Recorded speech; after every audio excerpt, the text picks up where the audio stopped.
Washington اور Tehran آمنے سامنے ہیں۔ بحرین اور کویت میں امریکی اڈوں پر حملے، آبنائے ہرمز میں جہاز غیر نفوذ، مگر اس شدید ترین کشیدگی کی آڑ میں اسرائیل نے خاموشی سے غزہ کے 70% حصے پر اپنا مستقل قبضہ کیسے جما لیا؟ اسرائیل خاموشی سے نہ صرف اپنا کام جاری رکھے ہوئے بلکہ پوری شدت اور قوت سے اپنا قبضہ بڑھا رہا ہے۔ اسرائیلی وزیر اعظم بنجمن نیتن یاہو کے حالیہ اعلانات اور بین الاقوامی اداروں کی رپورٹس کے مطابق اسرائیل نے غزہ کی پٹی پر اپنا کنٹرول تقریباً 70% تک بڑھانے کا ارادہ کر لیا ہے۔ جنوبی لبنان میں تقریباً 10 کلومیٹر تک کا ایک سیکیورٹی بفر زون قائم کر لیا ہے اور ان علاقوں کا قبضہ چھوڑنے کے لیے بھی وہ تیار نہیں ہے۔ یہی صورتحال شام کی بھی ہے، جہاں گولان ہائٹس کے بعد درا گاؤں پر قبضہ کر کے 2 سیکیورٹی چیک پوسٹ قائم کر لی گئی ہیں۔ اسرائیل اور لبنان کے درمیان فریم ورک معاہدہ طے پا چکا ہے، مگر لبنان میں اسرائیلی جارحیت جاری ہے۔ لبنان اسرائیلی معاہدے کا متحدہ عرب امارات نے اس موقف کے ساتھ خیر مقدم کیا ہے کہ خطے میں امن کے لیے ہتھیار صرف اور صرف ریاست کے پاس ہونے چاہیے اور عسکری تنظیموں کا خاتمہ ضروری ہے۔ یہ مشرق وسطیٰ کی سیاست میں ایک بڑی تبدیلی ہے۔ بظاہر یہ ایک جنگ بندی کا معاہدہ ہے، لیکن اس کی آڑ میں اسرائیل نے جنوبی لبنان پر اپنے قبضے اور فوجی موجودگی کو برقرار رکھنے کی توثیق حاصل کر لی ہے۔ معاہدے کے مطابق اسرائیلی فوج اس وقت تک جنوبی لبنان میں رہے گی جب تک وہ خود کو محفوظ نہ سمجھے۔ یہی وجہ ہے کہ بیروت سمیت لبنان کے کئی شہروں میں عوام اس معاہدے کے خلاف سڑکوں پر نکل آئے ہیں، جبکہ حزب اللہ نے الزام لگایا ہے کہ یہ معاہدہ دراصل امریکہ اور ایران کے درمیان ہونے والی سفارتی پیش رفت کو سبوتاژ کرنے کی ایک سازش ہے۔ اب دوسری طرف آئیے، جہاں آبنائے ہرمز میں امریکہ اور ایران میں کشیدگی دوبارہ بڑھ گئی ہے۔ 23 جون کو اقوام متحدہ نے آبنائے ہرمز میں پھنسے جہازوں کے لیے عمان کی حدود سے راستے کا اعلان کیا، جسے ایران نے اپنی مشاورت نہ ہونے پر مسترد کر دیا۔ 25 جون کو عمان کے ساحل کے قریب تائیوان کے ایک تجارتی جہاز پر ڈرون حملہ ہوا۔ 26 جون کو امریکہ نے اس حملے کا ذمہ دار ایران کو ٹھہراتے ہوئے اس پر بمباری کر دی، جس سے سوئٹزرلینڈ میں ہونے والے امن مذاکرات منسوخ ہو گئے۔ 27 جون کو ایران نے بحرین میں امریکی بحری اڈے پر جوابی حملے کیے اور اسی دن امریکی سینٹرل کمانڈ نے ایران پر فضائی حملوں کی دوسری لہر شروع کر دی۔ 28 جون کو پھر یہ کشیدگی عروج پر پہنچ گئی جب ایران نے بحرین اور کویت میں موجود امریکی فوجی اڈوں پر مزید جوابی حملے کیے اور واضح کیا کہ اس آبی گزرگاہ کا کنٹرول صرف اور صرف ایران کے پاس ہے۔ ایرانی پاسداران انقلابی دعویٰ کرتے ہیں کہ انہوں نے بحرین اور کویت میں موجود 8 امریکی فوجی تنصیبات کو تباہ کر دیا۔ دوسری طرف واشنگٹن کا لہجہ بھی انتہائی سخت ہو گیا ہے۔ امریکی نائب صدر جیری وینس نے ایران کو 2 ٹوک پیغام دیا ہے کہ تشدد کا جواب صرف اور صرف تشدد سے ہی دیا جائے گا۔ امریکی صدر ٹرمپ نے بھی ایران کو صفحۂ ہستی سے مٹانے کی دھمکی دہرا دی ہے، جبکہ ایرانی سپریم لیڈر مجتبیٰ خامنہئی نے ایرانی عدلیہ کو حکم دیا ہے کہ وہ امریکہ اور اسرائیل کے رہنماؤں کے بیانات کو بنیاد بنا کر ان کے جنگی جرائم کے خلاف عالمی اور قومی عدالتوں میں قانونی کارروائی کا آغاز کریں۔ لیکن اس کشیدگی کے بیچ رائٹرز کی خبر کے مطابق ایک مدھم سی امید کی کرن بھی آئی ہے۔ رپورٹس ہیں کہ امریکہ اور ایران دونوں نے آبنائے ہرمز میں فی الحال پیچھے ہٹنے اور تجارتی جہازوں کو محفوظ راستہ دینے پر اتفاق کیا۔ قطر کے دارالحکومت دوحہ میں دونوں ممالک کی تکنیکی ٹیموں کے درمیان مذاکرات کا امکان ہے، لیکن بہت سارے سوالات اب بھی وہیں موجود ہیں جن کا جواب تلاش کرنے کی کوشش کریں گے۔ مجھے جوائن کر رہے ہیں سابق جاوید ملک صاحب۔ جاوید صاحب، بہت شکریہ آپ کے وقت کا، thank you for your time. Javed صاحب، بنیادی طور پر اس ساری صورتحال میں ظاہر ہے کبھی گرمی ہے اور کبھی شدید گرمی ہے، تناؤ ہے، کشیدگی ہے۔ اس میں جس طرح سے اسرائیل پینیٹریٹ کر رہا ہے یہ بہت انٹرسٹنگ ہو جاتا ہے کہ وہ ایک انلیشڈ اس وقت مہم پر ہے کہ جہاں وہ شام پر بھی چڑھائی کیے ہوئے ہے، لبنان پر بھی اس کا جو قبضہ ہے وہ اسے چھوڑنے پر تیار نہیں، اور وہیں وہ جو یلو لائن ہے جو 53% ہوا کرتی تھی وہ بڑھتے بڑھتے 64 سے اب 70% ایم کر رہے ہیں۔ تو اسرائیل تو اپنی مہم پر رواں دواں ہے، اسے روکنے والا کوئی نہیں، اور دوسری طرف یہ ایران امریکہ کے درمیان جو سب کچھ ہے یہ دنیا کے لیے آپٹکس کے لیے ایک ڈسٹریکشن ہے۔ جی دیکھیے، میں اس سچویشن کو تھوڑا ڈیفرنٹ دیکھ رہا ہوں۔ میری نظر میں تو جو ایم او یو ہے وہ ایک پازیٹیو ڈیولپمنٹ ہے۔ آپ جانتے ہیں کہ یہ جو ایران امریکہ کانفلکٹ تھا، اگر خدا نہ خواستہ یہ بڑھتا جاتا تو یہ پوری دنیا کو اپنی لپیٹ میں لے سکتا تھا، تو اس حوالے سے میں سمجھتا ہوں کہ یہ ایک بہت پازیٹیو ڈیولپمنٹ ہے۔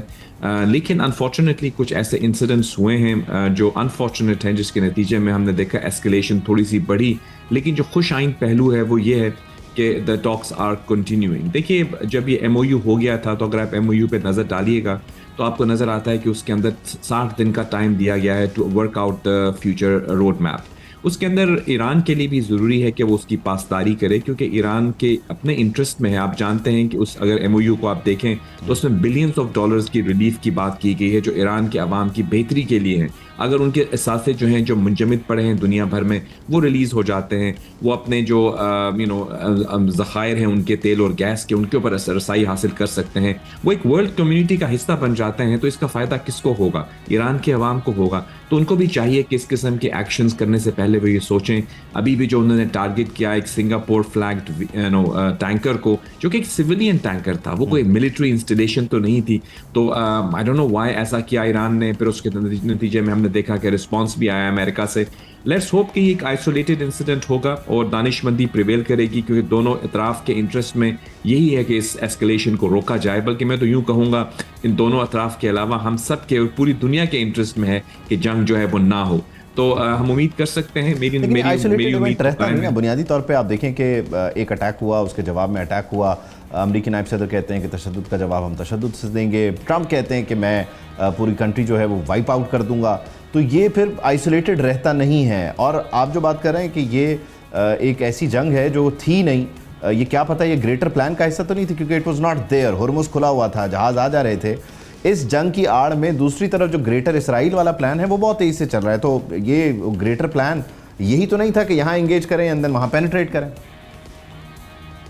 میں اس تھیوری سے with all due respect disagree کروں گا. I do not really buy into all that. یہ بہت سی تھیوریز چل رہی ہیں اس حوالے سے، لیکن جو ہم فوکس اگر رکھتے ہیں، دیکھیے یہاں پہ امریکہ ہے جو ایک بہت بڑی سپر پاور ہے، ٹھیک ہے، دنیا بھر کی ورلڈ کمیونٹی ہے، پاکستان کی میڈیشن ہے، قطر کی میڈیشن ہے، ایران بھی اس کے اندر ہے، پریزیڈنٹ ان کے پاکستان آ رہے ہیں، ایک ایم او یو پہ سائن کر رہے ہیں. تو ہم اس کو دیکھیں بجائے اس کے کہ اس تھیوری کو دیکھیں جو کہ کہیں نہ کہیں ڈسکس کی جاتی ہے. دیکھیے میری نظر میں یہ چیز کو انفارچونیٹ یہ جو انسیڈنٹ جس کو آپ کہہ رہے ہیں، جس کو ہم دونوں آئسولیٹڈ ہی سمجھیں گے. I hope, because I am sure آپ بھی یہی چاہتے ہیں، میں بھی یہی چاہتا ہوں، دنیا یہی چاہتی ہے کہ اس خطے میں امن ہو.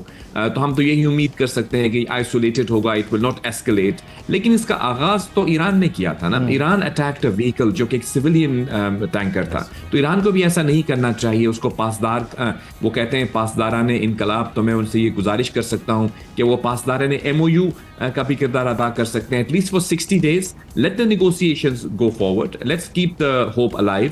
اس خطے کے لیے، اس دنیا کے لیے، امن کے لیے، خود ایران کے لوگوں کے لیے یہ بہتر ہے کہ ان کی ملک کے اندر اکنامک ڈیولپمنٹ. اچھا دوسرا مجھے ذرا یہ سمجھائیے گا کہ جب آپ 60 دن کی ایک ونڈو میں کوشش کر رہے ہیں مختلف ورکنگ گروپس بنا کے اور جو ٹیکنیکلٹیز ہیں ان کو سارٹ آؤٹ کرنے کی، اس طرح کا کوئی ایونٹ آپ کو اسکوائر ون پہ لے جاتا ہے؟ یعنی آپ وہاں آ جاتے ہیں جہاں پہلے دن تھے، یعنی اس کو اگر ہم سادہ الفاظ میں کہیں تو اب دوبارہ سے ہرمز کے اوپر جو مینجمنٹ فی ہے، کون سا روٹ ہے، یہی سب ڈسکشن رہے گا، پارٹ اینڈ پارسل یہی رہے گا؟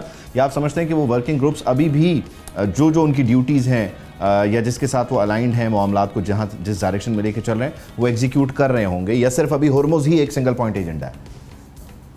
دیکھیے میری نظر میں دیر آر 5 امپورٹنٹ پوائنٹس، اور جہاں تک میری انڈرسٹینڈنگ ہے اور میری کچھ بہت اہم لوگوں سے بات بھی ہوئی ہے جو اس پروسیس کے قریب ہیں، وہ مجھے یہی بتاتے ہیں کہ تمام ٹریکس پر بات ہو رہی ہے. آبنائے ہرمز اس لیے امپورٹنٹ ہے کہ یہ اس خطے کے لیے، اس پوری دنیا کے لیے، بالخصوص مشرق کا جو پارٹ ہے دنیا کا، ایسٹرن ورلڈ، جس میں ہم بھی آتے ہیں پاکستان میں، اور آپ ہماری زندگی کے اوپر بھی اثر ہوتا ہے اگر آبنائے ہرمز بند رہتی ہے.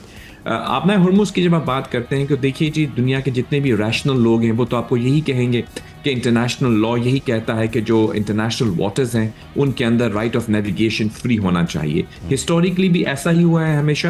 لا بھی یہی کہتا ہے انٹرنیشنل لا کے مطابق یا رائٹ آف نیویگیشن کے مطابق بھی یہی جو ہے وہ پوزیشن ہے.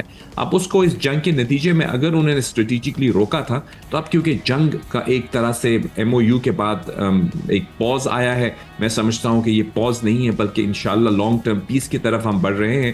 تو میں سمجھتا ہوں یہ کانفیڈنس بلڈنگ میجر سمجھیں اس کو، جو بھی کہیں، اب پری وار پوزیشن پہ آ جانا چاہیے ایران کو، بیکاز آئی تھنک آپ کو اپنے لینس کو تھوڑا سا وائڈر اسپیکٹرم سے دیکھنا ہے. آپ ایک آبنائے ہرمز کے اوپر فوکس کریں اور اپنے ملک کے اندر آنے والی اتنی بہترین اکنامک ریوائول کو آپ اگنور کر دیں تو یہ تو دانش مندی نہیں ہے.